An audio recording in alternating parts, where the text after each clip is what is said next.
It's a wonderful day in the world of internet magic coins. Really has.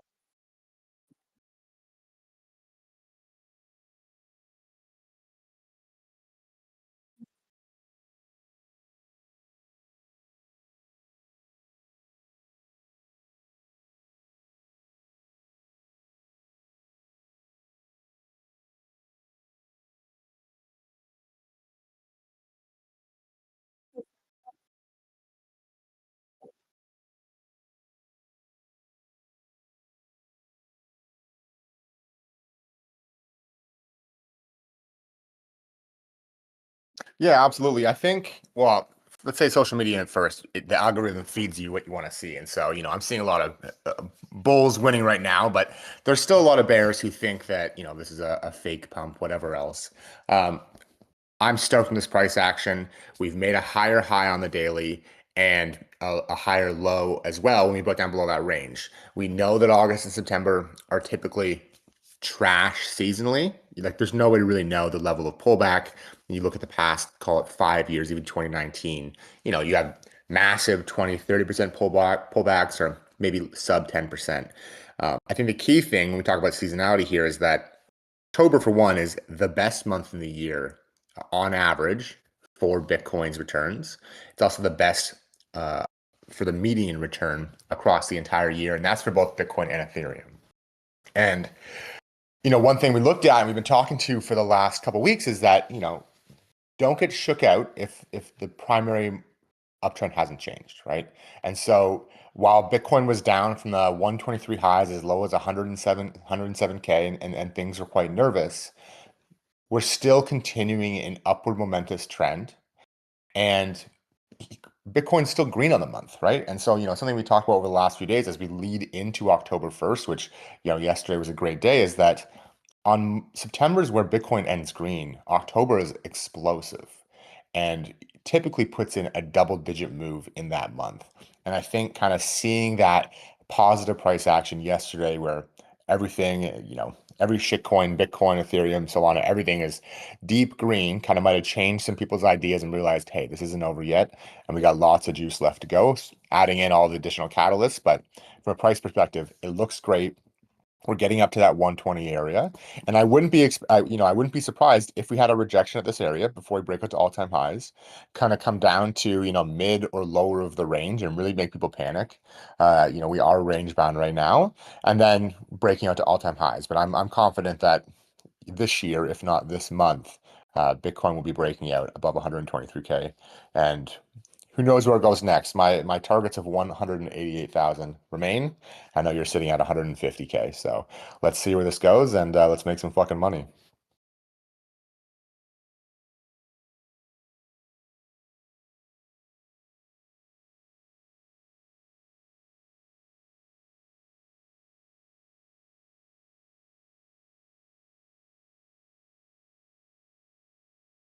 Yeah.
Hamilton, it seems we're having some audio issues. Folks can't hear you. They can only hear me. Yeah. How about now? Streamlabs loves to do this. I'm not. Let's see what the Discord says. Let me know what they say. Can they hear me now? Can folks hear Hamilton from TTI here in Discord?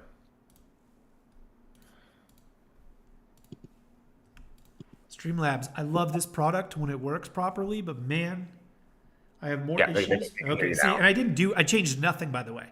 I just reapplied the same microphone that was already on. Hello, everybody. Long story short, if you saw the charts, gold and Bitcoin move in the same direction. They tend to take turns in leading. Gold will lead, the total crypto market cap will lag. Then all of a sudden, gold will lag, total crypto market cap will lead. Seasonality matches up with this, along with gold, kind of nearing probably the later stages of the latest oscillation higher. Good chance gold is somewhere near the local top. Of course, people are going to freak out. Gold's going to stop going up 1% per day. People are going to say that's the end. It's probably not. People don't know what the fuck they're doing. But it's probably about time for crypto to take the torch, lead higher. We went over this yesterday in the monthly market blueprint. We've been putting Bitcoin on all week. We've officially started new positions in Bitcoin today through IBIT, which I want to point out really quick. Fantastic way to get long in the options market. These options move very well. It's very easy to understand. The TA is very, very, very easy. As long as we're trading above this proprietary gray box, which is simply a resistance turned support level near $60, you want to be long. Price targets at 78, 91, 75. We're gunning for new all-time highs in Bitcoin. Why would you not be opening up new exposure? Okay, General, go ahead. I was gonna say, and now that we're talking about Bitcoin and gold, every Bitcoin cycle prior to this one, you've had an explosive parabolic breakout of the Bitcoin gold ratio chart. And I don't know if you want to pull that up, but essentially we've yet to have that this entire cycle since 2021. You can go back and find every cycle top of this and every previous cycle top and see the explosion we saw in price, which kind of goes to what people missed in your audio free rant of, they're both going to perform, but Bitcoin's likely to overperform due to its volatility and its age. And so when we look at the BTC against gold chart, we're just off of the 2021 all-time highs. And so, if we're going with that logic that Bitcoin is going to outperform gold, gold potentially has topped at this point, or at least slowed down, then we can expect this chart to start getting a little crazy and look for that kind of breakout above, it's called the 400 level on that ratio, and watch that explode upward. Because, on average, it moves hundreds of percent from the previous top. And so that'll be something to watch and kind of a key indicator for that parabolic move in the crypto market. I think it's important to understand what Josh, I was talking about it earlier when he couldn't hear me apparently. Josh just reiterated, it's very important to understand that Bitcoin and gold is essentially the same trade. The crypto and the gold trade right now, same trade, both vibing off of macro liquidity, some beautiful work out by Cross Border Cap. Shout out to those guys. Pretty much deduced volatility to gold moves at a 1.9%. Or 1.9 times the rate of global liquidity increase, and Bitcoin moves closer to 10. So it makes sense. The nascent nature of the crypto asset class, it's a lot younger, it's more volatile than gold. They both are moving off of the same variable, which is global liquidity increasing. You would assume Bitcoin outperforms gold over the long run, just based off of the fact that it's a higher beta asset class. Both of these are the same trade. They take turns leading. Think it's probably closer to the beginning of the next leg up in crypto. Gold takes a breather, etc. Let's move on really quick. Let's talk about Ethereum, because I'm more jacked up about Ethereum than Bitcoin. It's really good work that you and Randy put out last week, saying that you thought the pullback in towards the 39.50 level was a good opportunity to add. I was a little bit later on the add than you guys, so you guys sniped some great entries. Why don't you talk through this really quick? What makes this particular level an important level to potentially add into, and watch to make sure that the primary trend, which is now most notably up, remains up? Yeah, that's a great question. I know last week was a little bit nerve-wracking for a lot of people as we broke that $4,000 level. The rationale was, hey, let's do the opposite of what crypto Twitter typically does. Not everyone, right? But like, when things go shitty, people start zooming in. They look for fucking divergences on the hourly or the 15-minute, and say, oh, like we're gonna pop here. The RSI is oversold, or whatever technical indicator they prefer to use. And the idea was, hey, let's just zoom out a little bit and see if something major has changed, because we knew we were dealing with seasonality. We knew it was going to be typically weaker, and overlaying the charts like we did in a number of newsletters, we could see that Ethereum, Bitcoin, all these names always pull back in September. The degree to which they pull back is kind of the factor that changes, but they always pull back, and then leading into this week, they explode. And so we kind of looked at the weekly, and the daily looks great, but we looked at the weekly and said, hey, we just broke out of what essentially is a 5-year range that kept Ethereum, for the most part, under $4,000. So at the weekly, it was nearly a perfect BRB, a trade that we always take here in TTI, of tapping that 39.50 level, going a little bit deeper, and then pulling back and kind of retesting that key level. And now we're off to the races. And so, looking at the daily, looking at the weekly, it looks great. It was nerve-wracking that we put in a lower low. That's always concerning. And so that's something we'll be watching, right? If we get a reversal here, it's sitting right below or it's sitting just above the 50-day simple moving average, which is kind of one of those bull bear midterm indicators. Is if we lose this area and we go back down, like if we lose that 38.30 level, then that's concerning. But we've popped back out of this area. We're back above 4,300. Bulls seem firmly in charge, especially with Bitcoin leading. And like we were talking about earlier, Q4 is one of the best times of year for Bitcoin. It has on average a 79% Bitcoin return with a median of about 52%. And so if you're going to sit there and tell me that if Bitcoin's going up, let's just call it 60% over the next 3-4 months, that Ethereum and the rest of the crypto market isn't going to be raised by rising tides, like that's ludicrous. And so the market looked great. Seasonality was saying we were going to get a bounce soon. We talked about the Jewish holidays and kind of the data related to that. And the fact that we broke out of this range, like it was a perfect retest, flushed out a lot of leverage in the system. And now we're off to the races. Right. You nailed a bunch of points there that I want to talk about really quick. You're right on, 100%. You nailed this. Randy nailed this. Shout out to both of you guys. Support, resistance, these are building blocks of TA.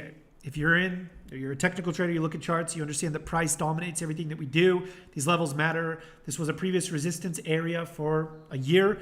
We broke out just a couple of months ago. We came back down and retested it. It held a support and bounce. That's what he means by the BRB entry. We're buying previous resistance zones that are now confirmed support zones. These are great opportunities, low risk opportunities to enter more exposure into these trades, because obviously if the support level doesn't hold, it's a relatively quick cut. If it does hold, you just sniped an incredible entry, essentially the bottom of potentially the next leg up. So good job on that. Secondly, when it comes to just general technical analysis in the crypto market, this is going to drive some of the CMT guys crazy.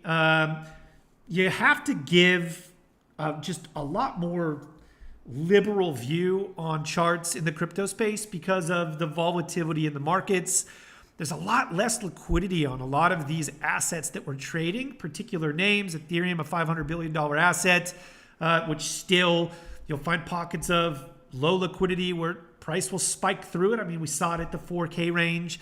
You'll get, you can get down into the Solanas at the 100 billions. You can get down into the micro caps into the hundreds of millions. You really have to understand that the moves are going to be exaggerated. So if you can zoom out, like you said, some of the worst, absolute worst crypto influencers are the guys that have built crowds. They have 100,000 plus followers. They're charting daily and weekly timeframes. And then when things get tough, they're down on the 15 minutes looking for RSI divergences. These are the guys that you need to stay away from, because you have to understand that these aren't the guys that are actually providing any alpha. These are news reporters. These are marketers. They're not actually doing anything. They're delivering news, trying to satiate the masses. And there's one thing I could tell you, which you alluded to. You said, let's go against the Twitter crowd. It's masses are asses. Most people are fucking wrong most of the time. I'm just going to be honest with you. If the overall consensus is sell fucking everything, which we saw sub 4K Ethereum, at least your interest should be peaked. Should I be buying here if everybody else is freaking out? I'm not saying always inverse everybody, but when you see panic, always second guess the motive, right? Is this really the right decision? Is this rational? And like I said, you and Randy called it out. I got a later entry than you guys, but we started buying again today, officially more Ethereum. We're gunning for the 5K range. And then beyond that, all-time highs into the 6K range. I think it's going to come. One thing to point out here is the Ethereum versus Bitcoin chart, which we called out back in May. I think it's important to highlight this because it's still on track. The last time Ethereum bounced against Bitcoin, I'm not going to take all the indicators out, but you guys can get the general idea here. It led by 400%. It's still leading. We're about 100% into the move, which means there's still plenty of room to go. The outperformance is going to come from Ethereum this cycle, should this relationship stay the same. And so far, it is the same. As you can see, there's going to be weeks or months where Ethereum underperforms Bitcoin, which is why even inside of TTI, people go, should I even own Bitcoin if Ethereum is going to outperform? Yeah, you should. You should own some Bitcoin in there. It's a good trading vehicle. But just know that if you're 100% Bitcoin, and you're a trader, there's there's a possibility you're going to underperform the assholes that own Ethereum over the next year and a half. Right now, we're seeing that. As of the bottom in April, Ethereum has outperformed Bitcoin by 100%. Reasonable to expect it to continue? Yeah. Over the next 12 months or so? Yeah, I think it is. So the Ethereum versus Bitcoin relationship continues to prove Ethereum is the asset to own. If you're expecting, if you want to own the outperformance, but Bitcoin as well, a good opportunity. Is there anything you want to add here to the Ethereum argument? I love it. Yeah, I added more. Yeah, I would say that, while we were looking at 39.50 as that kind of good buying up, and I spoke to a lot of the traders in TTI, and noted like, hey, you don't have to buy at 39.50 if you want to, because at the time we don't know how deep of a seasonal pullback we're going to get. Right? We could have gone lower.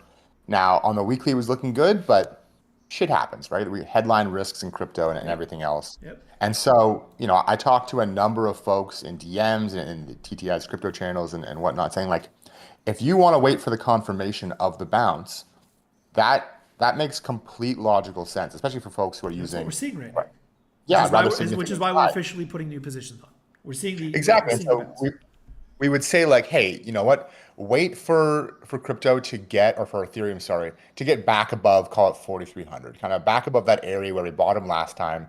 And if we get and hold that level, then load the fucking boat, right? You don't need to always take the risk of like buying 39.50 and, potentially it gets stopped out on another day down and then it rips. And so, even you were saying, added a little bit later than Randy and I think that's completely okay and logical to go, let's wait for the confirmation of the bounce, even just above 4,000 to, continuing adding into this position. Because, the R to R is very clear, above a certain, above whatever it is on ETH 30 something, it's an add, below it's a cut. And so, yeah, just saying to folks who are listening, you didn't miss out because you didn't buy a sub 4,000 ETH. Like, don't let people on social media tell you, you have every opportunity to buy it here. And let me tell you, most people are full of shit. The reason why I didn't buy early is because I actually trade with my own capital. And, as easy as it is on Twitter to cherry pick points of data and say, well, I knew it was going to bottom there, so I bought a bunch of stuff. Nah, most people probably didn't. Most people probably did. And so I have real money on this trade. I waited for a little bit of a bounce. I gave up a better entry for a little bit more security, and that's totally fine. So shift gears really quick and talk through Solana. This is a name that we are not adding into right now, at least officially, although I still like the trade, still have a sizable position in Solana, but I'm waiting for the official breakout above 260 before I add any more to this trade. Josh, I think we're in the same boat. We're bullish Solana, but the trade so far has just taken a lot longer to materialize, and so I'm not going to continue to sink capital into something that it has just not played out to my expectations. What do you think? Yeah, I think it's double-sided. I think because of the vehicle we're using to get exposure to Solana, which is SolZ, we're pumping the brakes for that reason because it's not a super well-known ETF, and as a result, the Greeks aren't moving as quickly as we would like. If you have the opportunity to buy spot Solana, if you have stable coins on exchanges, then I think Solana can be a buy as it moves towards that 260. We saw that massive outperformance over the last couple of weeks due to DATs and treasury companies buying, I think it was like $1.4 billion worth, and they were buying that over the weekend, really pushed it up, and we really saw kind of outperformance against both Bitcoin and Ethereum. However, now with this kind of big pullback we had, Solana really got hit. And when we're looking at those ratios between Sol BTC, Sol ETH, they're not looking as appealing. And so for that reason, as well as, equity vehicles to get, better access to Solana as an asset, we're pumping the brakes until we get that all-time high breakout, which in my opinion will likely coincide with the launch of additional new ETFs. Like Fidelity's, like 21 Shares, like a Grayscale. And so that will provide better option for folks to get long and get long with more size without worrying about any other conditions. Yeah, I want to point out that still have full faith that Solana is going to work. It's just not working the way that we had expected it to work. And so we're pumping the brakes on pumping new liquidity into it. We're just going to sit back and let it do its thing. Above 260 into an all-time high breakout. Trade should be very profitable. Whether or not we want to add in to that trade at that point we'll come up with that when it happens. But as of right now, we're pumping the brakes. We're waiting for the Solana breakout above 260. Full faith that it'll happen. Just hasn't happened yet. Really quick, without taking up too much more time, I want to talk about Ripple because we talked about Ripple yesterday. And when we're thinking about adding trades, let's pull up maybe I don't remember which one I charted. Binance maybe? Yeah, there we go. The Binance chart. This looks really good. Ripple looks really good. I know we've talked about Ripple on here for a long time. You've talked about Ripple and wanting to buy above the 280 area. We've consistently found support here. Is Ripple still a buy here? Do you like Ripple through the end of the year? Yeah, I mean, all of these kind of top 10 blue chips, I think all look really good. I think XRP also looks great. Once we kind of get a break above now, given that we're kind of putting in these lower highs, if we can get a break above 315, for me, XRP is a buy again. I might even try to break out, or buy a breakout of that kind of diagonal resistance level. But yeah, I think it looks great. It's been one of the best performers, and quite frankly, it's been one of the best performers against Bitcoin over the last year. And that's something that essentially no other altcoins can say, in that it massively outperformed when we had the period of bullish price action from November till January of this previous year, and expect XRP will also do the same. They have a new ETF that's launched, so folks can get access to buying shares of XRP within their equity brokerages. Number of new ETFs coming online, as well as Ripple Labs planning to ICO next year. And so there's plenty of catalysts, not from a price perspective, but price looks good here. We've put out multiple trade ideas on this, buying the previous kind of early 2025 range support level at that kind of $2.20 to $2 level, as well as the breakouts. And, we continue to add or build positions in XRP to see that next move up, probably around the 450 level. One thing to highlight here is all four of the charts that we've looked at, Bitcoin, Ethereum, Solana, and now Ripple, all four of these, while consolidating or pulling back over the last couple of weeks or months at this point, they're still firmly in primary uptrend. So again, if you live your life 5 seconds at a time, this stuff's going to drive you nuts. You're going to wake up one day, if you're not willing to sit through some of this stuff, or if you're hell-bent on timing the market perfectly, if you don't, which very few of you out there are going to be able to, and I don't mean that to be rude, it's very difficult to time the market perfectly every single time. You're going to wake up one day and these things are going to be up double digits and you're going to go, fuck, like what do I do now? Do I chase it? I'm telling you, the chase trade is way harder than just to sit tight and wait for the move trade. I'm telling you, chasing prices higher is the toughest trade you will ever get yourself into. Last chart I want to talk about, and then I got to go, is Total 3. This is a huge chart. We've talked about this for weeks now. A couple weeks ago, we got the all-time high breakout. Does this roll over here? Is this the beginning of the next move higher? What do you think? And then on top of that, what's the bigger, broader view? Total 3 breaks out. What can we reasonably expect across the entire crypto market? Yeah, I mean, I've talked about Total 3, I think. I mean, I've written about it probably every day for the last 2 weeks. And, people, and it's one of my main proponents. And I think we've talked last time we were on this mini podcast here that everyone's screaming that the market's over, the market's topped.